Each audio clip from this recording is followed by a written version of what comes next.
the story that came out yesterday was that, EFCC had released a statement saying that, the very dark man was going to be charged to court. He was petitioned by several people, and now they've debunked it, which I felt it was quite disrespectful of the EFCC to be able to debunk news as fake news on their Twitter handle without telling us what really is going on with VDM. Let me take this tweet before I come to you, Rufai. This person wrote, as of now, the EFCC has provided no official statement, no clear charges, no legal justification, just silence and detention. That is not how a just system operates. We must stop criminalizing boldness. We must stop punishing the voices that refuse to kneel until there is lawful justification and due process. This arrest is unjust. Rufai. So, please, EFCC should save themselves all of this embarrassment. They put fake news on people's tweets yesterday. They even put fake news on my tweets. EFCC, I have facts. Because I also spoke to sources in the EFCC that said the same thing the BBC reported. And if they want to challenge me further, I have facts. If they want to challenge me further, I have facts that I spoke to sources in the EFCC that said that. The problem, what is going on with them is that there's a contention internally.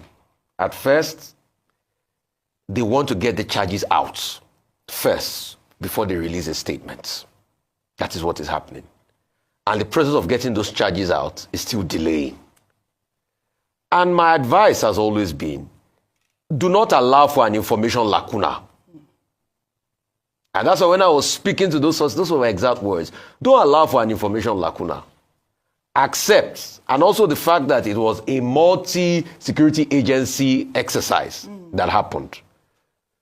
So, and that was why I reposted that story yesterday.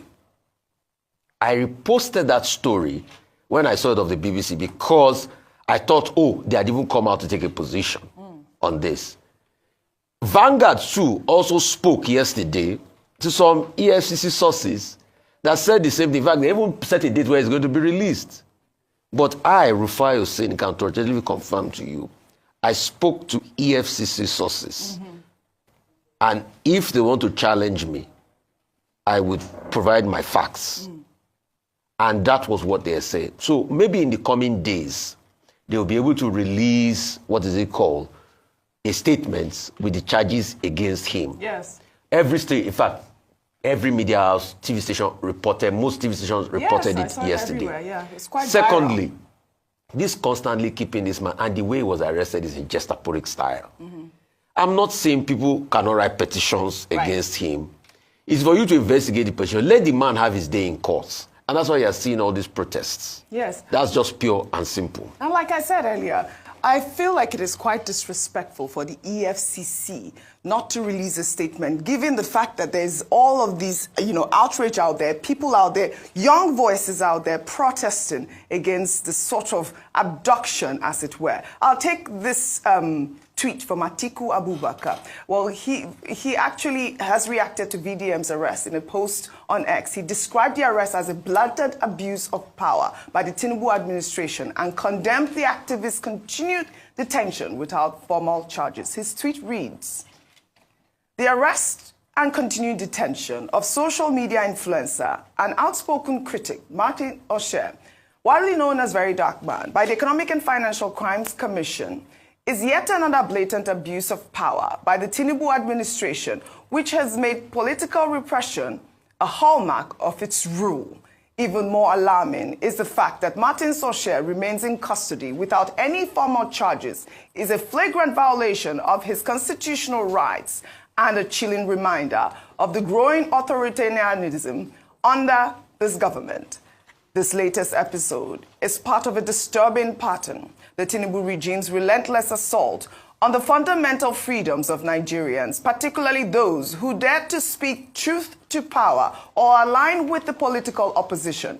We must not allow state-sponsored repression to become the defining character of our democracy, while security agencies are quick to target dissenters and critics, often in complete disregard of due process. Political loyalists with credible allegations of corruption walk free.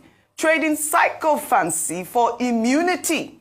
The Tinubu administration's systematic crackdown on opposition voices is nothing short of disgraceful. It is an affront to democratic norms and must be fiercely condemned and resisted. A quick comment from you, favorite Naija wife, before we move to the next story. I mean, I think long and short of it is that the public deserves an explanation. Yes. He's obviously a gentleman who has a massive following, and people have come out. Remember, we took videos of people who have been impacted by him positively. So there are people who are worried about him. And the longer the AFCC takes to speak, the more the window of legality becomes questionable. Yes. So it's really important for us at this stage to be able to preserve, Dr. Abati might correct me, it's called habeas corpus, right?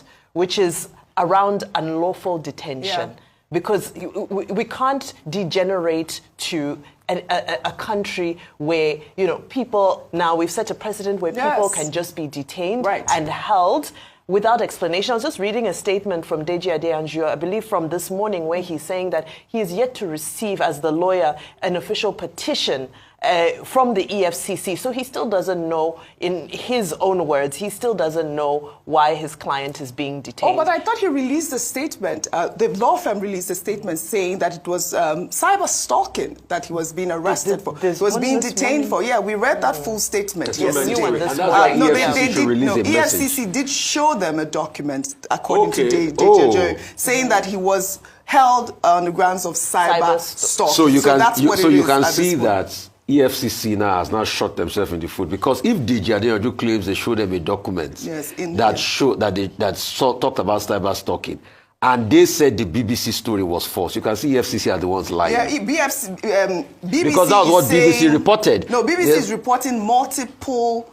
and petitions, including cyber stalking. Okay. So that means you can see EFCC in coming out to say fake news to the BBC was wrong. So you can see why they are not correct with their facts. I think we just plead with the EFCC at this point that come out with a statement. Don't leave an information like that. Lay out the facts. That's just to cool the tempers. All right. I mean, like I said, the rule of law must be obeyed, and we demand a